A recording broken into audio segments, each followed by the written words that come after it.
Sebelum masuk ke video, jangan lupa subscribe ya guys ya. Makasih.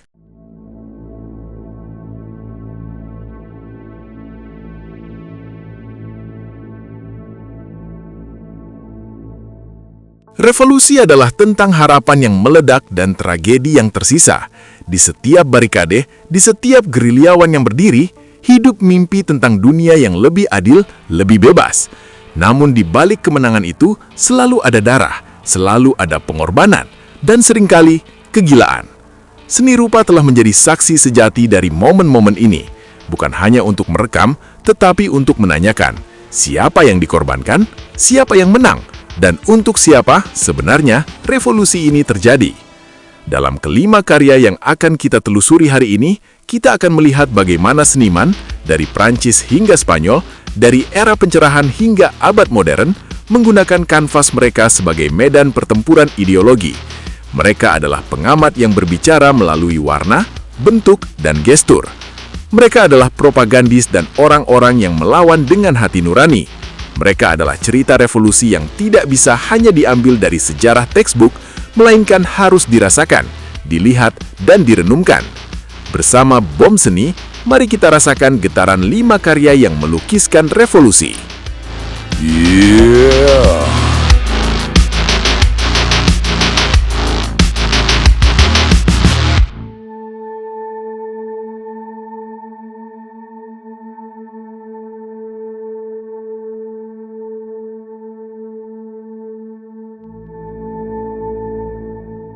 Kita memulai di Paris pada Juli 1830. Revolusi Juli, mereka menyebutnya, momen ketika rakyat Paris bangkit melawan Raja Charles X yang otokratis. 3 hari pertempuran di jalanan, barikade yang dibangun dari kayu, batu, dan kehendak, dan kemudian kekalahan rezim yang terasa seperti kemenangan. Eugène Delacroix, seorang pelukis romantis muda yang perkasa, melukis karya ini segera setelah peristiwa tersebut, pada musim gugur 1830. Dalam sebuah surat kepada saudaranya, dia menulis dengan nyala semangat. Suasana hatiku yang jelek mulai hilang berkat kerja keras. Saya telah memulai sebuah subjek yang modern, sebuah barikade. Dan jika saya tidak bisa berjuang untuk negara saya, setidaknya saya akan melukis untuk negara saya. Inilah lukisan itu. Liberty Leading the People adalah ledakan warna, gerakan, dan kekuatan. Seorang wanita setengah telanjang memakai topi Phrygia, simbol kebebasan sejak zaman Romawi kuno, berjalan di atas timbunan mayat dan reruntuhan. Di tangan kirinya, bendera trikolor Prancis berkibar, dan di tangan kanannya, dia mengacungkan bayonet. Di sisinya, seorang anak laki-laki muda menembakkan pistol, ekspresi wajahnya penuh determinasi yang masif. Namun yang paling menggugah adalah komposisi itu sendiri. Liberty bukan tokoh yang lemah, dia adalah Marianne, simbol yang solid dari Republik Prancis. Tubuhnya yang telanjang adalah pernyataan berani. Tidak ada yang mewah, tidak ada kostum istana, hanya manusia yang murni dan kuat. Dia berjalan di atas jenazah. Mereka adalah fondasi kebebasannya. Dan di belakangnya, keberagaman rakyat Paris. Seorang pria berjaket, seorang yang mengenakan topi tinggi, seorang dengan senapan tua. Mereka adalah representasi dari semua lapisan masyarakat yang bersatu dalam satu tujuan. Delacroix adalah seorang pendukung revolusi, tetapi bukan dengan cara yang naif. Lukisan ini adalah propaganda, ya, tetapi propaganda yang indah, yang merayakan kekuatan kolektif dari rakyat biasa. Namun perhatikan juga, hidup adalah harga dari kebebasan. Hidup adalah kemenangan yang dibangun di atas dinding kematian. Dalam setiap goresan kuas, Delacroix bertanya, apakah ini adalah harga yang adil?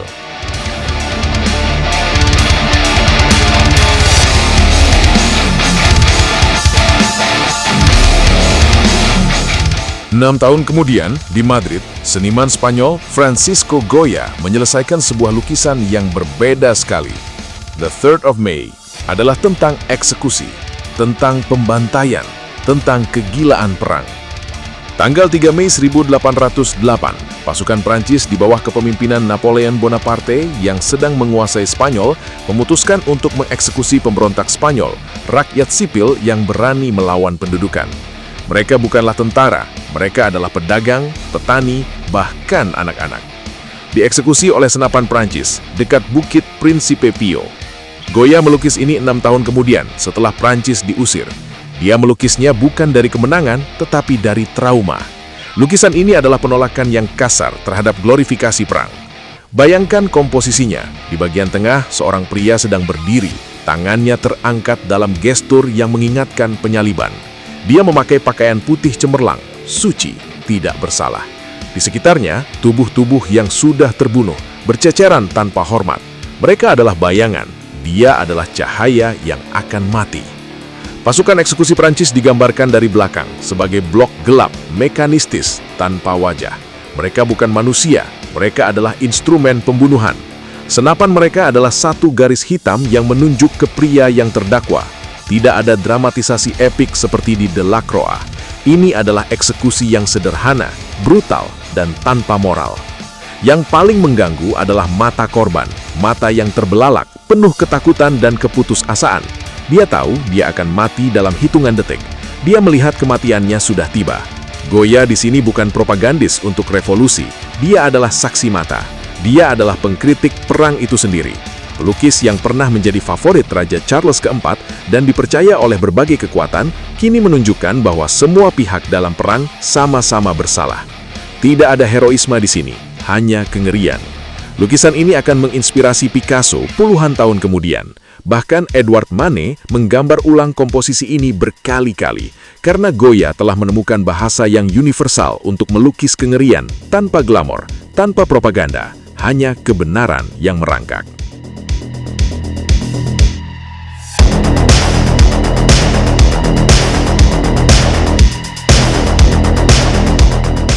Kembali ke Prancis, di jantung teror. Tahun 1793 adalah ketika revolusi Prancis memakan anaknya sendiri. Jean-Paul Marat, seorang pemimpin Jacobin yang radikal dan penggemar fanatik revolusi, dibunuh oleh Charlotte Corday, seorang wanita dari faksi Girondin yang berlawanan. Marat adalah tokoh yang kontroversial. Dia adalah jurnalis, propagandis, penderita penyakit kulit yang terus-menerus yang menghabiskan waktu di dalam bak mandi karena penyakitnya. Dia bekerja dari dalam air, membaca surat, memperbaiki artikel korannya, merancang kebijakan revolusioner. Dia adalah simbol dari revolusioner yang berkorban demi idenya. Ketika Marat dibunuh, Jacques Louis David, teman dekatnya dan seniman resmi revolusi Prancis, melukis The Death of Marat. Tetapi ini bukan sebuah lukisan tentang pembunuhan yang dramatik. Ini adalah sebuah altar. Lihatlah komposisinya yang menakjubkan dalam kesederhanaan. Marat terbaring dalam bak mandinya, kepalanya miring ke samping, mata tertutup. Ekspresi di wajahnya adalah kedamaian, seolah-olah dia tidur. Tidak ada tanda-tanda rasa sakit atau perjuangan. Tubuhnya telanjang, pucat, hampir transparan. David dengan sengaja mengambil pose ini dari Pieta Michelangelo, komposisi di mana Ibu Maria memegang tubuh Kristus yang sudah mati. Dengan melakukan ini, David mengangkat Marat menjadi martir, seorang yang mengorbankan dirinya untuk kebaikan bersama, seorang yang hampir suci.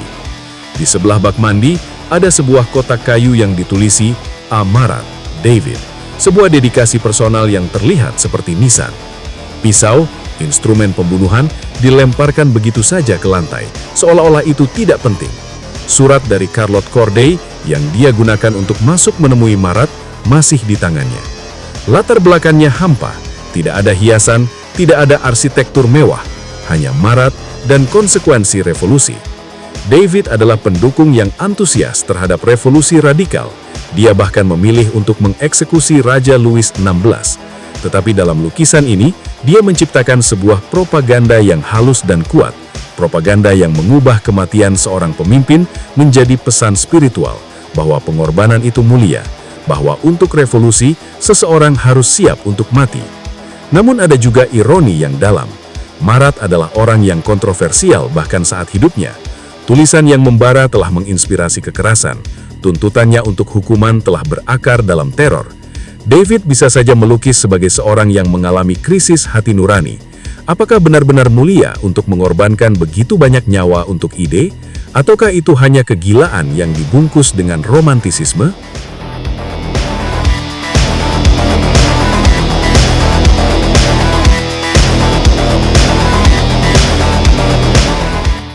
Storming of the Winter Palace 1950, karya Nikolai Kochergin, menghadirkan revolusi Oktober 1917 bukan sebagai peristiwa singkat yang kacau, melainkan sebagai gerak sejarah yang tak terelakkan. Istana Musim Dingin tampil sebagai simbol dunia lama yang megah namun rapuh, berdiri di hadapan arus massa yang datang dengan keyakinan bahwa tatanan lama harus runtuh. Dalam lukisan ini, revolusi terasa seperti momentum zaman, bukan ledakan spontan, melainkan kepastian yang sedang dijalankan. Kochergin meniadakan figur pahlawan tunggal. Individu melebur ke dalam tubuh kolektif yang bergerak serempak, menjadikan massa rakyat sebagai protagonis utama. Bahasa visual ini khas seni Soviet, di mana manusia diposisikan sebagai bagian dari kehendak sejarah yang lebih besar. Energi lukisan diarahkan pada kesatuan gerak, disiplin, dan tekad, bukan pada konflik batin atau tragedi personal. Berbeda dari seniman yang menyoroti luka dan penderitaan revolusi, Kochergin menggambarkannya sebagai tindakan yang sah dan bermakna. Kekerasan, bila hadir, telah dimurnikan menjadi keharusan historis. Lukisan ini tidak mempertanyakan harga yang dibayar, melainkan menegaskan narasi resmi. Revolusi adalah kehendak rakyat dan jalan menuju keadilan sosial. Pada akhirnya, karya ini menunjukkan bagaimana seni berperan membentuk ingatan kolektif. The Storming of the Winter Palace bukan sekedar representasi sejarah, melainkan alat untuk membangun mitologi revolusi.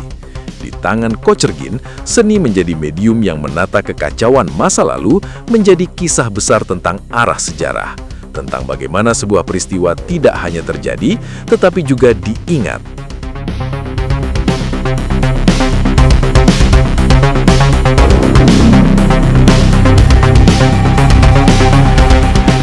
Sekarang, akhirnya, kita sampai pada Picasso dan Guernica. Spanyol 1936-1939. Perang Saudara Spanyol, pertempuran yang mengerikan antara kaum Republikan yang mewakili demokrasi melawan kaum nasionalis yang didukung oleh Nazi Jerman dan Italia fasis di bawah pemimpin militer Francisco Franco. Pada 26 April 1937, Nazi Jerman atas permintaan Franco membom kota kecil Guernica di negeri Basque, Spanyol Utara. Ini bukan targeting militer yang presisi. Ini adalah pemboman sipil yang gila-gilaan, sebuah percobaan taktik blitzkrieg yang akan digunakan kemudian dalam Perang Dunia Kedua. Ratusan orang mati, kota itu dihancurkan. Ini adalah keganasan murni.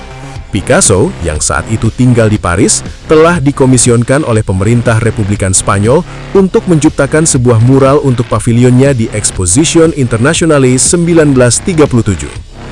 Ketika dia mendengar tentang pengeboman Guernica, dia mulai melukis. Guernica bukan sebuah lukisan propaganda yang sederhana.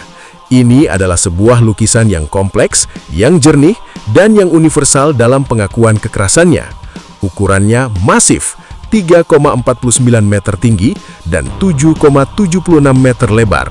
Saat Anda berdiri di depannya, Anda merasa kecil. Dalam komposisi, Picasso menggunakan kubisme, bentuk-bentuk yang terputus, perspektif yang tidak masuk akal, warna yang hanya hitam, putih, dan abu-abu. Ini adalah dunia yang telah pecah menjadi ribuan potongan. Seorang wanita berteriak, kepalanya terlempar ke belakang. Sebuah kuda ditusuk oleh tombak dengan mulutnya yang terbuka dalam jerit kesakitan yang diam. Seorang tentara yang mati, tubuhnya terputus, tangannya yang putus masih memegang bunga, sebuah simbol harapan yang terakhir di tengah kehancuran. Seorang ibu yang menggendong bayinya yang mati, berteriak dalam keputusasaan yang tak terhingga. Seekor banting hitam yang berdiri di atas semuanya, matanya lebar, seolah-olah melihat dunia yang baru dipenuhi dengan kepuasan. Ada juga seorang wanita yang menunggangi kuda bermata lampiran, memegang lentera, sebuah pencarian akan kebenaran dalam gelap. Pesan politiknya jelas, perang adalah kengerian, pemboman sipil adalah kejahatan, fasis adalah ganas. Tetapi cara dia menyampaikannya bukan melalui propaganda yang lancar, tetapi melalui emosi yang mentah. Guernica adalah jeritan seorang seniman yang tidak dapat diam menghadapi ketidakadilan.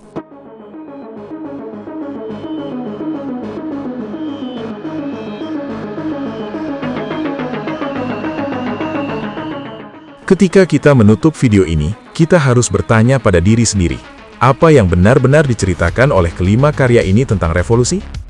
Ini adalah kunci. Revolusi tidak dapat diringkas dalam satu cerita. Revolusi adalah banyak cerita, banyak kebenaran, banyak perspektif. Seni membantu kita memahami hal ini, bukan dengan memberikan jawaban yang pasti, tetapi dengan membuka pertanyaan yang lebih dalam. Melalui warna dan bentuk, melalui komposisi dan simbolisme, 5 seniman ini telah menciptakan monumen terhadap kompleksitas revolusi. Mereka memberi kita permisi untuk merayakan heroisme tanpa mengabaikan penderitaan. Mereka memberi kita cara untuk menghormati mereka yang berjuang tanpa merayakan perang. Mereka memberi kita bahasa untuk berbicara tentang perubahan sosial yang tidak dapat direduksi menjadi label tunggal, baik atau jahat, progresif atau reaksioner.